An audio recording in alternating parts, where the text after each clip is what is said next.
Here we go. I'm back. I'm sorry. I'm gonna keep saying sorry, but it is what it is.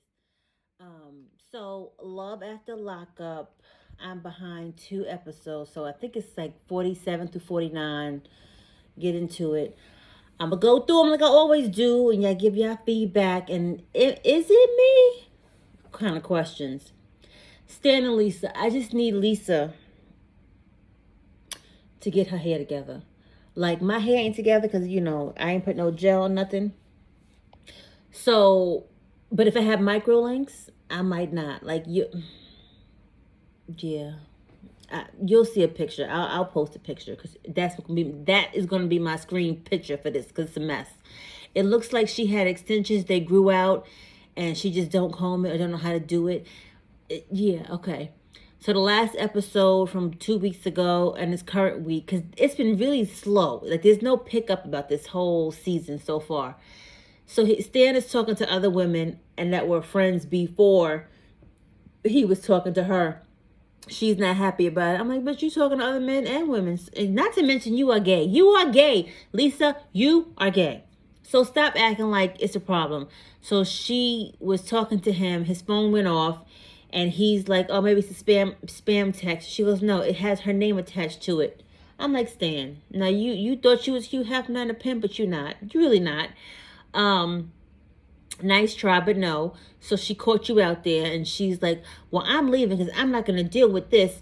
And when I come back, you better call me saying you're sorry, and you have a $5,000 or $10,000 engagement ring.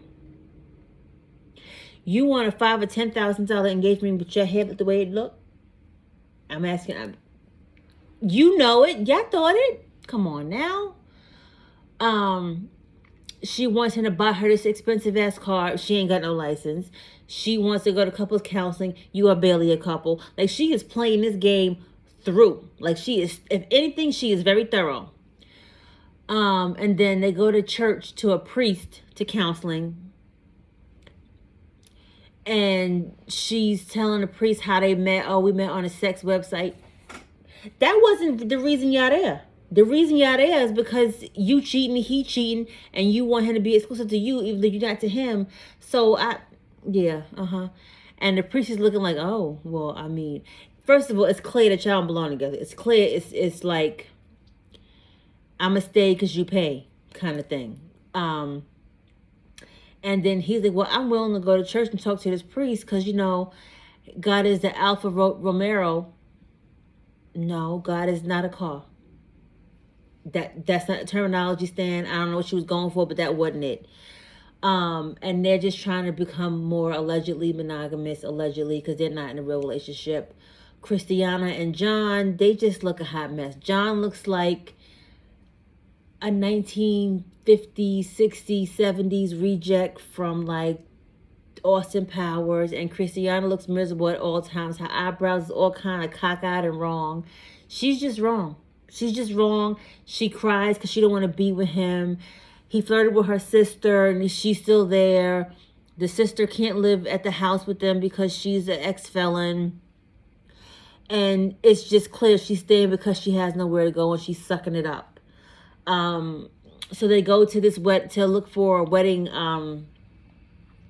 Where they going to look at wedding dresses, and they're going to look at venues for their wedding because they're gonna have a real wedding. Because the first wedding, remember, it was in the back of a pickup truck with her in with no shoes, a dress that couldn't fit, and his jacket. But okay, so now they want to do a real wedding. She gets a nice dress. I like the dress because it was sparkly and blingy. It wasn't for her body type, but you like what you like. She like it. I love it. So they found a hall, and he's putting 3 credit cards down, 500 here, 400 there, 200 here, just to get it done. She wants her mom to walk her down the aisle, and they're trying to find her sister. She's still on drugs. She can't be found, and it's just, and her mother's like, she's back on the pipe, and I don't know why. Y'all, it's the lifestyle y'all led, and she can't let it go, unfortunately. So, like, don't judge her, ma'am. Okay, Miss Mama, don't do that. Brittany and Marcelino. So Brittany, her friend Carmen, and this guy Robert. Brittany and Carmen, her friend, met in jail. I don't know where Robert came from. I feel like it was Carmen's friend, and they wanted to have a sober living house. From my understanding, a sober living house is when you get out of jail and you have to go to like a halfway house kinda, and you just trying to recover there. From what I understand it to be, I could be wrong. Drop down in the comments. Am I wrong, right, or indifferent? So it's been 2 weeks since they found out that Robert's not answering phone calls, text messages, nothing, and he has taken all of the money out of the bank account. Now, my question is, I get it. Y'all both felons. Y'all can't have a bank account, apparently. There's all kind of rush cards and prepaid visas and shit like that. There's ways. But y'all put $80,000 between the three of y'all into this house, into a bank account, with nobody's name on the account except for Robert. Why not put it in Marcelino's name if it's a joint effort? And because he's like, he don't have a record, he can hold the money, and y'all kind of know it's two people versus this man y'all don't know. So their names aren't on the account. They have no access to anything in the account, and the bank is like, you didn't sign anything. You didn't sign anything. They're looking stupid right now. I don't understand this whole process of you. There's no way somebody would have $80,000 in an account that I had no access to. It was my money. No way. So she finally Brittany decides, I'm going to tell Marcelino because I'm not figuring this out and I have to tell him. And he flips out. He's pissed off because that's a lot of money. Now we know she don't work and we know he don't work. He plays poker. That's his job. So Marcelino's trying to hype her up. Like, let's go to his house. And I believe he's staying at the sober living house with the furniture they bought, and get the furniture back at least to recoup some of the money. I'm like, $80,000 in Ashley furniture is not going to equate to getting some of your money back. That's a drop in the bucket. Don't waste your time. Let it go. Move on. Stop it. They go to his house with a moving truck, and they're like, oh, put the truck on the corner so we don't want him to see. The door was wide open, and they walk up to the door.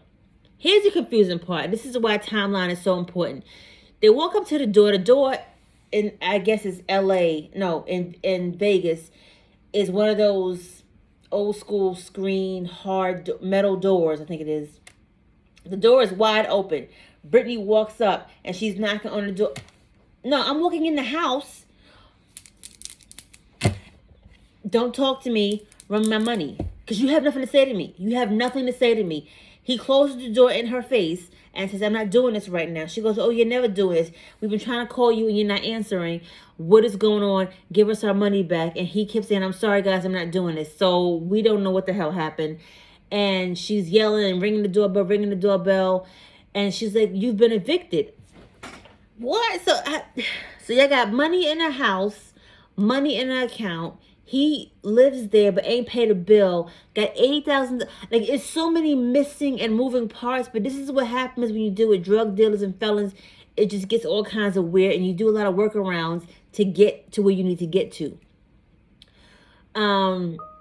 It's a bit confusing.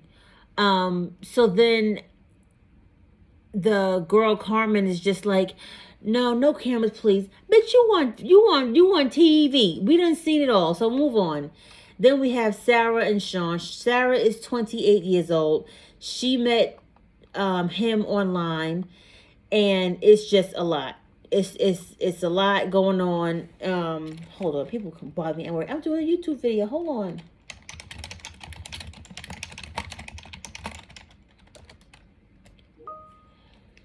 So, he met Sarah on his website, of course, his same jail website. Sean tells his ex everything, and he's telling her about the situation and how he picked her up from jail, gave her money, gave her a phone. They're driving, and she says to him, just pull over. Let me out right here. Where's right here? It was a random gas station, and she's just like, don't follow me. Someone's coming to pick me up. Just stay in the car and leave me alone, and I'll talk to you when I talk to you. What? He pulls over because clearly she was texting somebody to pick her up from this gas station or wherever it was. And she's like, don't, what did he say? Don't follow me, don't get out the car, and don't, I'll call you, or something like that. And it was just like, he's like, okay, you know how Sean talks. And she gets out the car, and she goes to the other car and pulls off, and you hear her say, psycho. And he's in the car, so he's trying to back up to pull out. And then he so happened to be behind the car she got in. She gets out the car. What are you doing? Go over that way. Leave that way. Stop following me. He's like, I'm just trying to leave. Sean, you just but the dumbest. You move states for this woman, but you can't even be with your kids, your 6 kids. Then she tells him before this that she has a daughter. He gets mad at her, like, oh, you didn't tell me you had a kid. Fool, you got 6. Okay? So, and you done lied several times on these babies. Then she doesn't answer his phone call. She doesn't respond to his messages. And he finally gets in contact with her when she calls him because she needs money. And she's like, you have to understand, I'm overwhelmed. I don't know you to live with you. I didn't ask you to move here. You did it on your own. Sounds like destiny all over again. Then his ex is like, oh, you look real stupid. She's giving him the riot act. And she's like, how much have you given her? And he's like, oh, about $6,000.